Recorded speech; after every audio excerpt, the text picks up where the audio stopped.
Good morning, सुप्रभात. तर hello, नमस्कार, राम राम मंडळी. मी कोल्हापूरची मैना सुनैना. सकाळचं 7 वाजल्यात आणि मला एवढा वेळ झालाय. मी चाललोय उज्जैन महाकालला. माझ्या आयुष्यात मी पहिल्यांदाच आता उज्जैनला चाललोय आणि इथनं मला आता सांगलीला जायचं आहे आणि 9:23ला वंदे भारतची आमची ट्रेन आहे आणि लय वेळ झालाय मला, कारण मला जायलाच तिकडे 1.5-2 तास लागणार आहे. आणि माझ्या इथं बॅग वगैरे सगळं मी पॅक केलंय. तर फायनली मी आता सांगलीत पोहोचलोय आणि सांगलीमध्ये आता आम्हाला साहिल दादा आणि सौरभ दादा सोडायला यायला लागलाय. आणि पहिल्यांदाच मी एवढा लांब चाललोय उज्जैनला आणि उज्जैनलाच मी पहिल्यांदा चाललोय आणि त्यात सोबत एवढा लांब पण एवढा लांब पण मी पहिल्यांदाच चाललोय. तो तरी आत्ताच बिघडायला लागलं माझी. साहिलला आयुष्यात कधीच लवकर उठत नाहीत आणि आज आमच्यासाठी फक्त आम्हाला सोडायसाठी लवकर उठून आले. साहिलदा, तुम्हाला एवढा सकाळ सकाळचा नजारा बघून कसं वाटायला लागले? खूप वर्षांनी जरा चांगलं वाटलं. सूर्य काय दिसला नाही, उजेड बघितलं. सूर्य दिसला नाही, खरं उजेड बघितला. साहिलदा, थँक्यू. वंदे भारत सोबत माझा हा पहिलाच प्रवास होता आणि आत गेल्यानंतर एवढं क्लीन आणि हायजेनिक वाटत होतं. लोकल ट्रेन आणि वंदे भारत मध्ये जमीन आसमानचा फरक आहे राव. गेल्या गेल्या त्यांनी आम्हाला एक पाण्याची बॉटल दिली आणि इथल्या सुख सुविधा एक नंबर आहेत राव. म्हणजे एकदम कम्फर्टेबल आपला प्रवास होतोय वंदे भारत सोबत. मी आणि ऋतुजानं अचानक असं प्लॅन केलं की आम्हाला महाकालला जायचं आहे. आम्ही महाकालसाठी तात्काळमध्ये काल तिकीट बुक केलं आणि आपली ही वंदे भारतची पण आम्हाला एकदम एमर्जन्सीमध्ये भेटली नशिबानं.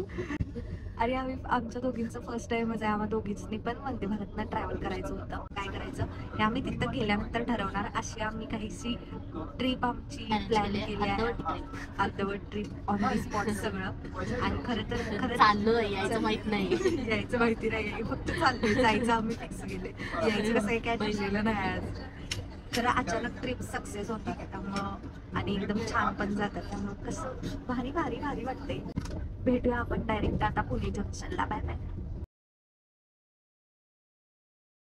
सो फायनली आम्ही इथं पुणे जंक्शनला पोचलेलो आहोत.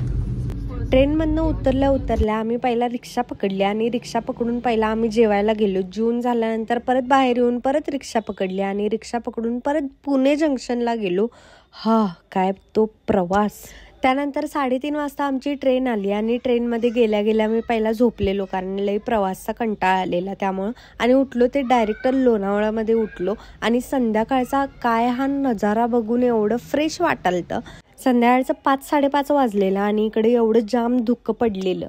दुसऱ्या दिवशी म्हणजे सकाळी 6:30 वाजता आम्ही उज्जैनमध्ये पोहोचलो आणि तिथं पहिला आम्ही रिक्षा घेतली आणि रिक्षा घेऊन आम्ही पहिला रूम शोधायला लागलो, कारण आम्हाला रूममध्ये जाऊन आवरायचं होतं. तर बरोबर 2 तासानंतर आम्ही पूर्ण आवरलोय. म्हणजे आम्हाला हा साऊथ इंडियन लुक करायचा होता. चाललोय तर महाकालला, खरं आम्ही साऊथ इंडियन लुक केलाय. इतर ऋतुजा पण आवरल्या मस्त असं आणि इथं मी पण आवरलंय. आता चला जाऊया महाकालला. रूमच्या चालत्या डिस्टन्सवरच महाकालचं मंदिर होतं त्यामुळे आम्ही चालतच गेलो तिथपर्यंत. आणि सकाळच्या 8-8:30 वाजता पण तिथे एवढी गर्दी होती. ऑलरेडी आम्ही दर्शन घेतलंय, आमचं दर्शन घेऊन झालंय. आम्ही बाहेर पडलोय आणि परत आणि आम्हाला आरती अटेंड करायची आहे मॅडमांना. त्यासाठी आम्ही परत आणि तिकीट काढायला लागलो इथं आणि तिकीट काढून परत चाललोय आता दर्शन घ्यायला.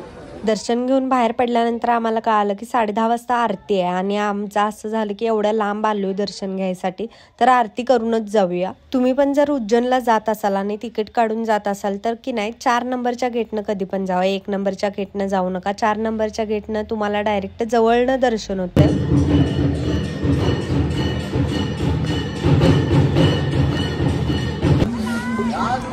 लाल टोमॅटो झालोय. आमचं दर्शन झालंय आणि परत आम्ही रूमकडे चाललोय, कारण आम्हाला चेंज करायचं आहे. परत आणि तिथनं आम्हाला चेंज करून काळभैरवला जाणार आहे आणि काळभैरववरून अजून काही ठिकाणं आहेत तिथं जाणार, दर्शन घेणार, मग परत निघणार परत रूमवर. परत मग आवरून परत ट्रेन.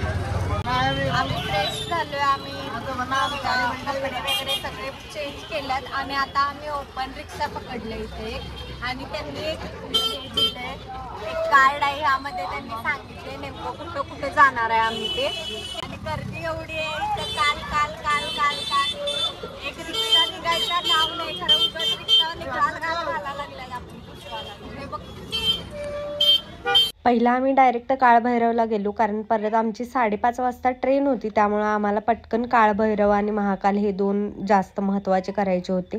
आणि काळभैरवला पण एवढी गर्दी होती, तुम्ही बघू शकताय ते बॅरिकेड लावल्यात तिथपर्यंत एवढी गर्दी. 1-1.5 तास उभारल्यानंतर आमचं काळभैरवचं दर्शन झालं, ते पण एकदम मस्त झालं. येता येता मी हे ओपन जेल बघितलं उज्जैनचं आणि याबद्दल मी डिटेल इन्फॉर्मेशन लवकरच टाकीन आपल्या यूट्यूब आणि इंस्टाग्राम चॅनलवर. अजून एक तिथं हे एक मंदिर बघायला मिळालं, जसं आपल्या कोल्हापुरात नरसोबाची वाडी आहे की नाही जिथं मंगळ काढतात, तसंच त्याच प्रकारे हे एक मंदिर होतं की तिथं मंगळ काढतात सगळं.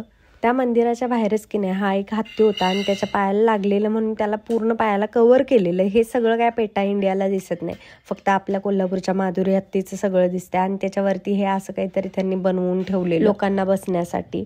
सगळ्या ठिकाणी दर्शन घ्यायला काय आम्ही जाऊ शकलो नाही कारण आम्हाला 5:30ची ट्रेन होती, त्यामुळं आम्हाला रिटर्न जायचं होतं कोल्हापूरला. म्हणून आम्ही लवकरात लवकर जेवून घेतलं पहिला आणि हे आम्ही कच्ची स्टाईल जेवण जेवलो. 1 नंबर असं मस्त जेवण होतं. त्यानंतर 5:30ला आमची ट्रेन होती, ट्रेनमध्ये बसलो आणि परत आम्ही आमच्या प्रवासाला निघालो कोल्हापूरला.